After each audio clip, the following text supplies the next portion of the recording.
when your opponent is on his knees, again, quickly to review this position,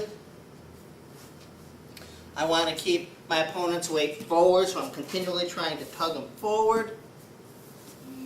I also want to make sure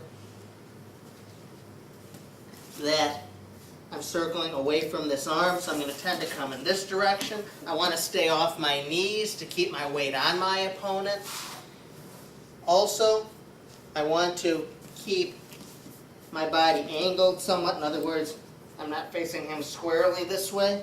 I'm going to be slightly to the side, and I'm going to get a lot more power, torque, particularly if I'm using this tricep type technique, but even with this grip or this grip, as I'm coming in this direction away from his arm, with this hip down, it's going to result in more pressure on my opponent.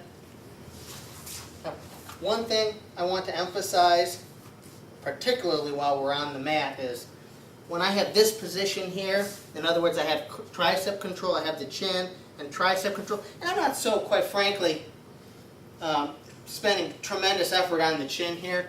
What's more important is that I'm jamming my shoulder and my bicep into his head and neck here, such that I'm pushing his head in this direction, kind of down and across, and also simultaneously pulling his arm above and across. So what's most important in this position here, kind of square up from here, is I'm going to be pushing, I'm pulling here, and I'm pushing here. This is important for control to some degree. In other words, getting my palm at my opponent's chin, and that'll get it a little bit tighter. But really what's crucial is I'm jamming his head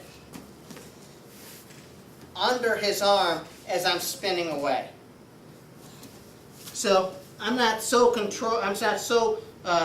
focused on grabbing his chin that's my main goal. That's not really quite so important. What's more important is I'm jamming. Look, I don't even have his chin here, but I can come around behind. I can generate tremendous pressure, even against guys that are fairly bigger than I am. I can generate tremendous pressure, typically, to get him in that position and then to be able to spin around without much problem.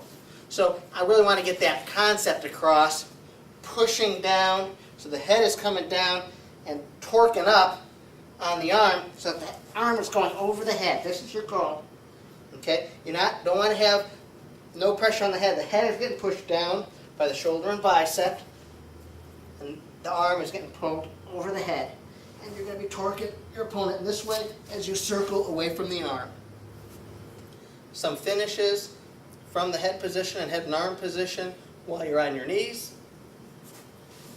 This is pretty much review, but once we have the head position here, as we talked about before, I can give a quick pull down to a spin. I keep his weight on his hands. That's crucial. You never spin behind when your opponent's weight is on their haunches, because as you come across, no problem in him reaching up.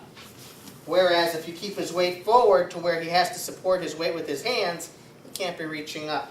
So from here, I want to keep my knees off the mat. I'm going to tug forward, and then I'm going to spin. You'll notice, as before, I give him a pop in the butt here with my forearm to keep his weight forward to prevent him, or at least slow him down, from coming back.